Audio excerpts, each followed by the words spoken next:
Yes, today you are welcome to my class. We shall be looking at integral calculus, and we are going to be beginning from the very foundation that helps our understanding. So let's quickly remind ourselves how to differentiate, because integration is anti-differentiation, reverse of differentiation. We multiply the power and remove 1 from the power. So if I want to integrate the x raised to power n now, what do I have? I add 1 to the power and divide it by the result, n plus 1. So this is integration, anti-differentiation. Then you must always add your c, which is the arbitrary constant, after integrating. So that's the very foundation for integration. So let's differentiate what we have on the screen, which gives us 3x raised to power 3 minus 1. 3x raised to power 2. Remember, this is how we have been differentiating. 3x raised to power 2. Now let's try to integrate the results of the differentiation we have. Remember, you add 1 to the power and divide by the result. So the answer gives me 3x raised to power 3 all over 3. So you see that, and I'm getting x raised to power 3 back. So this proves to us that integration is actually anti-differentiation. That's the reverse process of differentiation. And don't forget to always add your c, which is the arbitrary constant. So if I want to differentiate that, I have 3s squared plus 0. Differentiation of a constant, remember, is always 0. So I have 3s squared plus 0. So anytime you integrate that, you have x raised to the power 3 plus c. Now let's look at integrating x raised to the power 4 dx. What do? Remember, I will add 1 to the power of 4 and divide by 4 plus 1. This is the primary thing we do in integration. Don't always forget to add your c, the arbitrary constant. So the answer gives us x plus 5 over 5 plus c, which can be written as 1 over 5. 1 over 5 x raised to the power 5 plus c. Good. We are making progress. So let's integrate x raised to the power 2 dx. Integrate x raised to the power 7 dx. We can try these ones. Look at it. It will go. The first one will be x raised to the power 3 over 3 plus c. Now if we try this other one too, it gives us x raised to the power 8 plus 8 over 8 plus c. Add 1 to the power and divide by the results. Then you add your c. So if I want to integrate x dx, that x simply means has a power of 1. I will add 1 to it, making 2, divide by 2 plus c. Good. Let's integrate x over 4 dx. That's 1/4 x dx. What will that gives us? Let's look at it. X over 4 dx. 1 over 4. Bring it outside because it's a constant, and integrate x raised to the power 1, which gives us x over raised to the power 2 over 2 plus c. So if I simplify, my answer will be 1 over 8 x raised to the power 2 plus c. Good. So that gives us our answer. So we have integrated a lot of functions now. So let's go further as we integrate 8x raised to the power 3 dx. What do? We first bring the 8 outside. We integrate x raised to the power 3 dx. 8 times x raised to the power 4 over 4. I've integrated my x raised to the power 3 plus c. So if I cancel out, I have 2x raised to power 4 plus c. Very easy, right? Good. Let's make progress. Let's integrate 4 dx. See, 4 is a constant. If I want to integrate my 4 dx, my 4 is 4x is going to be 4x plus c. Now, anytime you integrate a constant, you add the x to it. Add the x to it. If I want to integrate 5 dy, it's going to be 5y plus dy. In this case, we are integrating with respect to y. Let's integrate. Now, this is showing us why it is 4x plus c. 4x raised to power 0 is the same thing as 1. So if I add 1 to the power and divide by 1, I still get my 4x. You see, that's the reason why we got our 4x plus c. Good. That's just showing us a simple proof. So if I integrate minus 7 dz, that will give me minus 7z plus c. Always add what we are integrating with respect to, the letter, before you add your constant. Good.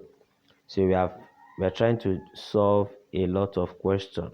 We want to integrate a binomial function now. Good.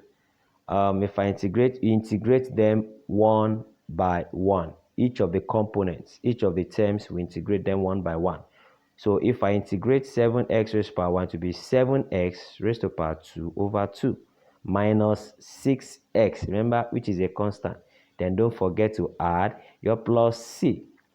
So we have integrated that function. That's the solution in our highlights. Let's integrate again 6x squared plus 4x minus 7 dx. So I will integrate each of the terms one by one. So the result will give me 6x. If I add 1, I have power 3 divided by 3 plus 4x. If I add 1, I have power 2 over 2 minus 7x, because 7 is a constant. Don't forget to add your x, plus c. Now, I reduce to lowest term. I have 2x raised to power 3 plus 2x squared minus 7x plus c. Good. So I believe we are all following. It's quite interesting and very easy once you follow the right formula to use. Now let's see the next thing we have. We want to integrate square root of x dx. Many examples, but very vital for our understanding. I can write root x as x raised to power half. Remember your law of indices, that's x raised to power half. X raised to power half dx. So I have plus 1 over half plus 1. Now if I simplify the fraction, remember that is going to give me 3 over 2. They're showing us how to simplify, or I'm showing you how to simplify the fraction 3 over 2. So my answer will now become x raised to power 3 over 2 all over 3 over 2. And if I simplify further, it's going to be, using this method, I can multiply the numerator and denominator by 2 over 3 so that the denominator cancels out. So my answer becomes 2 over 3 x raised to power 3 over 2. 2 over 3 x raised to power 3 over 2 plus our arbitrary constant. So that gives us the answer to that example. Okay, good. That's another way of presenting our answer. That's application of law of indices there. We're writing x raised to power 3 over 2 as square root of x cubed. Now let's integrate this next example we have on the screen. I can rewrite that as integral x raised to the power 4 over 3 dx, so that it will be easy for us to apply our principle of integration, adding 1 to the power and dividing by the result. So let's see how we apply this. X raised to the power 4 over 3, I'm integrating now, plus 1 over 4 over 3 plus 1. So my answer, let's first simplify the denominator. That's the fraction we have there, which will give us 7 all over 3. Okay, so my answer will now be equal to x raised to the power 7 over 3 all over 7 over 3 plus our constant. So if I simplify like we did before, I will now have, if I simplify like we have before, my answer is going to be 3 over 7 x raised to the power 7 over 3. So that's just showing us simple manipulation to get 3 over 7. So the final answer, as you can see on the screen, 3 over 7 x raised to the power 7 over 3 plus c, which we can also write in this form, applying law of indices to x raised to the power 7 over 3. So our answer can still be presented this way. Very correct. Now, what next do we have for us? So let's just solve this further. Integral of what we have on the screen. So let's rewrite it, which will give us 7 over 4, x raised to the power 7 over 4 dx. So if I integrate that, add 1 to the power, I have 7 over 4 plus 1 all over 7 over 4 plus 1. Don't forget to always add your arbitrary constants. So simplifying the denominator gives us 11 all over 4. So my answer will be x raised to the power 11 over 4 all over 11 over 4 plus my c. Good.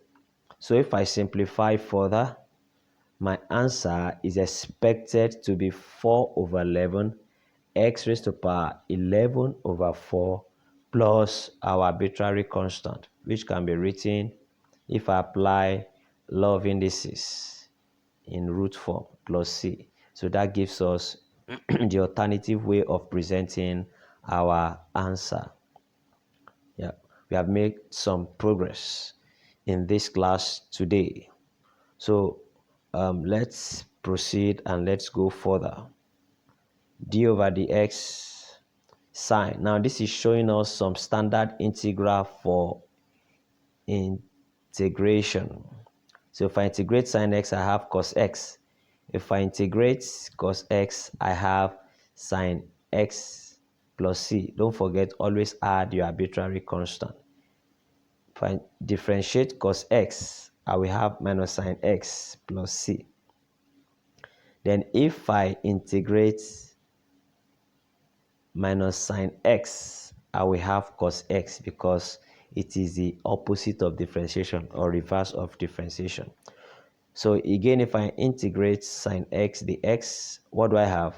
Minus cos x plus c. So we need to take note of all the standard integral that is shown on the screen. So we need to learn them by heart and know them offhand. If I differentiate tan x, remember in differentiation that's sec square x.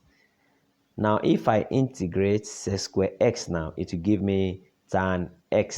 So we are just learning the reverse of what we have learned before. So all these are showing us some standard integral that helps us in preferring solution to our integration questions. If I have d over dx, that's differentiating cos x, the answer is cosec square x. So if I integrate minus cosec square x dx, it will give me back cot x plus c. So we need to take note of all of this.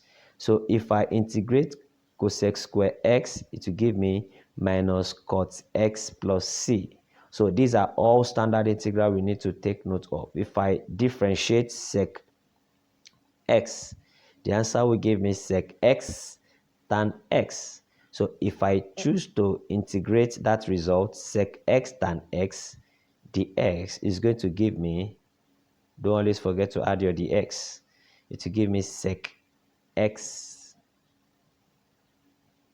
If I differentiate cosec x, I will have minus cosec x cot x. So if I integrate that result, what do I have? I will get back my minus cosec x plus c. That's how it goes. So all these standard integral, we need to take note of them because it helps us to solve for trigonometric functions when we are integrating trigonometric functions. And let's see the application of these integrals that were just given in the last few minutes. So we want to integrate what we have on the screen. So we integrate them one after the other. 4 is a constant. So if I integrate sine x, that will give me minus cos x. If I integrate cos x, that will give me plus sine x. And if I integrate sec square x, I'll have tan x plus c, of course. So my answer, minus 4 cos x, minus 5 sine x, and then 3 tan x plus c. So this is a simple application of the integral of trigonometric functions we just learned now. I believe we enjoy the class. See you next time.